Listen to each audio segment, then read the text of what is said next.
jungle swallowed them, and death claimed everyone else. They were just two strangers on a plane until the sky tore open. Now, deep in the Amazon with no food, no help, and no way out, survival isn't their only battle. The sun had barely risen when the airplane soared high above the dense green canopy of the Amazon rainforest. Without warning, the plane shook violently. The engine sputtered, alarms blared, and oxygen masks dropped from the ceiling. Passengers screamed. Chaos erupted as the aircraft tilted, diving nose first into the forest. Trees tore through the metal body like knives through paper. Silence followed the crash. Iriser slowly opened her eyes, dazed and bruised, surrounded by wreckage.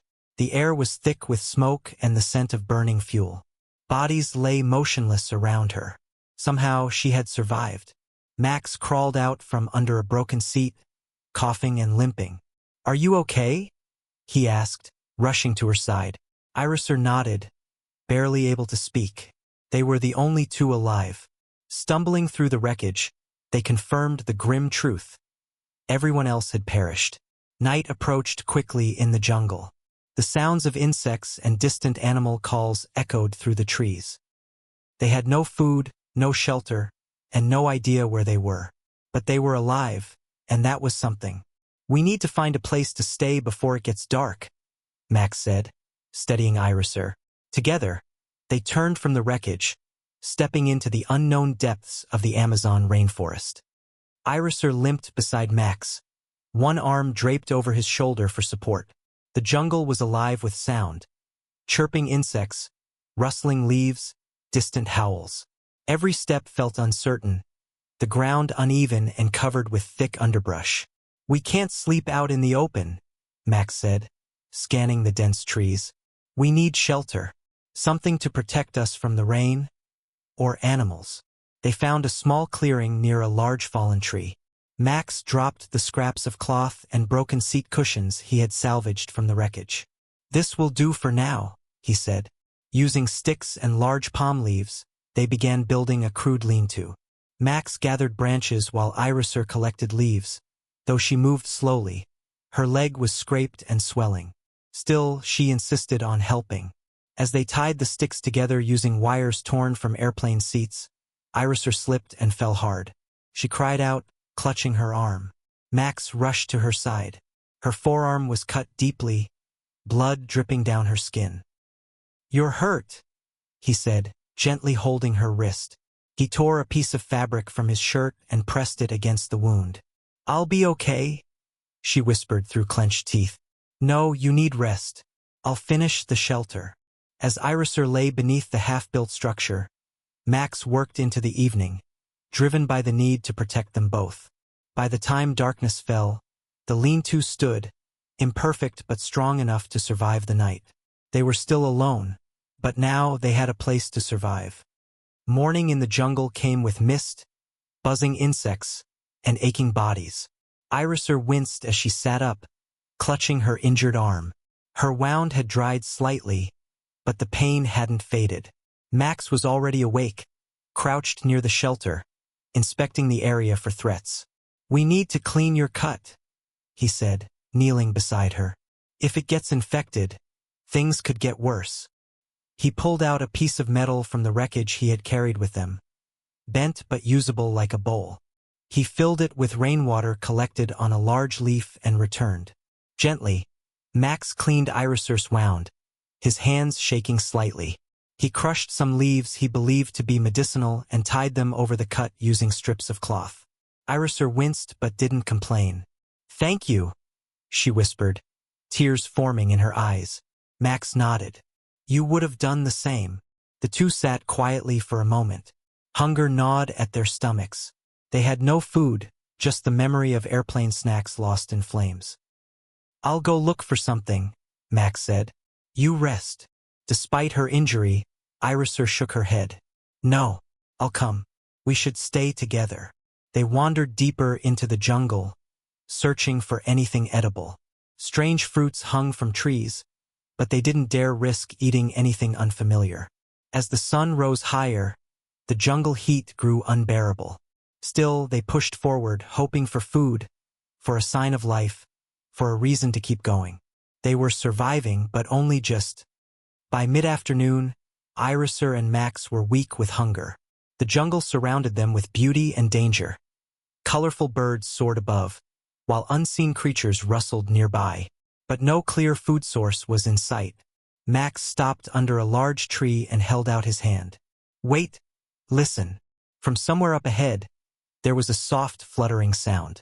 "Birds," he whispered. "If we can catch one." Iriser raised an eyebrow. "With what?" "Our hands." Max smiled faintly. "I have an idea." They returned briefly to the shelter, where Max used a piece of sharp metal from the plane wreckage and a long stick to fashion a crude spear. It was flimsy, but it was something. Iriser, still sore from her fall, helped him tie it together. As dusk approached, they moved slowly and silently through the jungle. Max spotted a small pigeon perched on a low branch. His hands trembled, heart pounding. He took aim. One clean throw, the bird fell. He ran over and lifted it carefully. "We have food." Iriser covered her mouth in shock, both horrified and grateful. "We'll need fire." They gathered dry twigs, bark, and a piece of plain metal to spark against a rock. Took patience, but finally a flame. They roasted the bird slowly, cautiously. The meat was tough and small, but it was enough. That night, with full stomachs and a flickering fire, Max looked over at Iriser and whispered, "We'll make it, one day at a time." And in that moment, they believed it. The next morning, Iriser woke with her throat dry and lips cracked. The tiny bird had eased their hunger, but now thirst clawed at them like a wild animal. The jungle was humid, but there was no clean water in sight. "We can't last another day without water," she whispered. Max stood slowly, his shirt soaked with sweat and dirt. "We'll find a river. There has to be one nearby." They packed what little they had, the makeshift spear, a few scraps of cloth, and the metal bowl, and began their search. The sun was relentless, beating down through the leaves. Insects buzzed around them, and every step felt heavier. Hours passed. Iriser's injured arm throbbed, and Max's limp had worsened. Just as Iriser began to lose hope, Max held up his hand. "Wait! Do you hear that?" A faint sound, flowing water. They followed it desperately, pushing through thick bushes and vines until they stumbled into a small clearing. There it was, a clear, rushing river winding through the trees. Relief flooded their faces. They knelt and drank greedily, filling the metal bowl and splashing their faces. The cold water revived them instantly. "I can't believe we found it," Iriser said, laughing through tears. "We're not dead yet," Max replied, smiling for the first time in days. They spent the rest of the day near the river, washing their wounds and refilling leaves to carry water back. For the first time since the crash, the jungle didn't feel like death. It felt like hope. As the sun dipped below the canopy, Iriser and Max returned to their shelter with fresh water and a little more strength. But the jungle never truly slept. That night, the forest came alive with eerie sounds. Howls in the distance, rustling branches, and the constant chirp of insects. Max sat awake near the fire, clutching the spear. Iriser slept restlessly beside him, occasionally mumbling in her dreams. Suddenly, a sharp noise, like a branch snapping, echoed from the trees. Max's eyes widened. He stood slowly, listening. Another crack, then silence. He scanned the dark, heart pounding. "Probably just an animal," he whispered to himself, though doubt clung to his voice. The fire flickered weakly.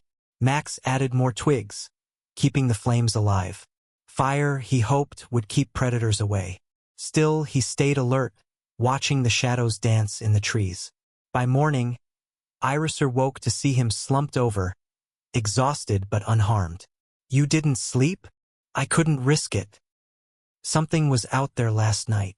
They reinforced the shelter, stacking thicker branches and tying leafy walls with vines. Max even carved sharp ends onto more sticks, creating primitive weapons. "Better safe than sorry," he said. Iriser nodded, proud of him. "We're learning, surviving."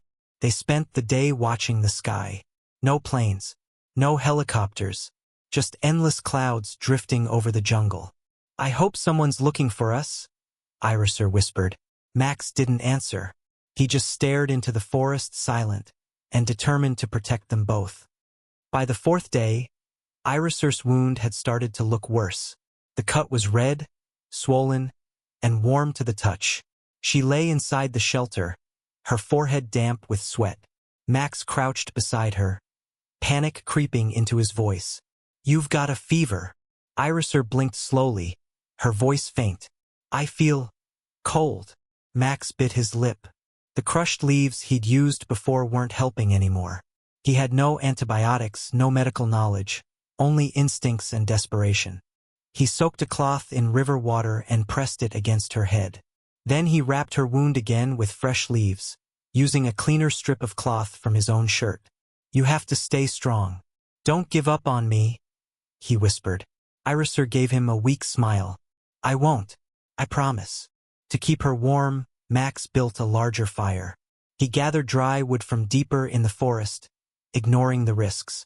As the flames roared, he kept close watch over Iriser, feeding her small sips of water and whispering stories to keep her awake. That night, her fever broke. Max awoke to find her sitting up slowly, still pale, but alert. You stayed with me the whole time? She asked. Of course, he replied. We're in this together. Tears welled in Iriser's eyes, not from pain, but from something deeper. Gratitude, hope. They were no longer just survivors. They were friends. Maybe more than that. In the heart of the Amazon jungle, something unexpected was growing. Trust. The next morning, the sky was unusually clear. Iriser and Max sat on a rock near the river, the sun warming their skin. Though still weak, Iriser's color had returned. Her strength was slowly coming back. Max, she said. What if no one's coming? He looked at her quietly for a moment. Then we keep surviving, one day at a time. Suddenly, a distant sound broke the silence. A low, steady hum. They both froze. Do you hear that? Iriser whispered, eyes wide. Max stood, scanning the sky. That's an engine. They rushed to the clearing near their shelter, pushing through branches. The sound grew louder, a helicopter. Over here, Max shouted, waving his arms frantically. But the helicopter flew high above the treetops, barely visible. They can't see us, Iriser cried, grabbing a burning stick from their fire. They hurried to build a large smoke signal. Max stacked green leaves and damp wood over the flames, and soon thick, white smoke rose into the air. They screamed, jumped, waved cloth, anything to be seen. The helicopter circled once, then again, and then slowed. They see us, Iriser gasped, tears in her eyes. A radio crackle echoed from the trees as the helicopter descended. Max and Iriser clutched each other, barely believing it. After days of pain, fear, and uncertainty, help had come. But even as the helicopter prepared to land, neither of them could forget the jungle that had nearly claimed their lives and the bond it had given them. The helicopter's blades kicked up leaves and dust as it hovered over the clearing. Max shielded Iriser with his body, holding her steady as the wind roared around them. Two rescue workers, harnessed and alert, descended on ropes.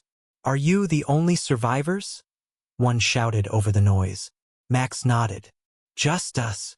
The rescuers moved quickly, checking their vitals and handing them water and energy bars. Iriser took a shaky sip and let out a soft gasp of relief. The taste of food, real food, brought tears to her eyes. You're safe now, the rescuer told them. We've been searching the crash radius for days. You're lucky to be alive. Iriser looked at Max, her voice steady despite everything. Not luck. He never gave up on me. Max smiled faintly. She never gave up either. They were lifted one at a time into the helicopter, the jungle shrinking below them. For the first time since the crash, they saw the full wreckage, the crushed metal scattered among the trees. The scene was surreal. A nightmare they were finally leaving behind. Inside the helicopter, wrapped in blankets and hooked to IVs, Iriser and Max held hands in silence. No words were needed. Their journey wasn't over, But the worst part, the jungle, the fear, the pain, was behind them. As the helicopter rose into the clouds, Irisur looked out the window one last time. "That place tried to break us," she whispered. "But we survived."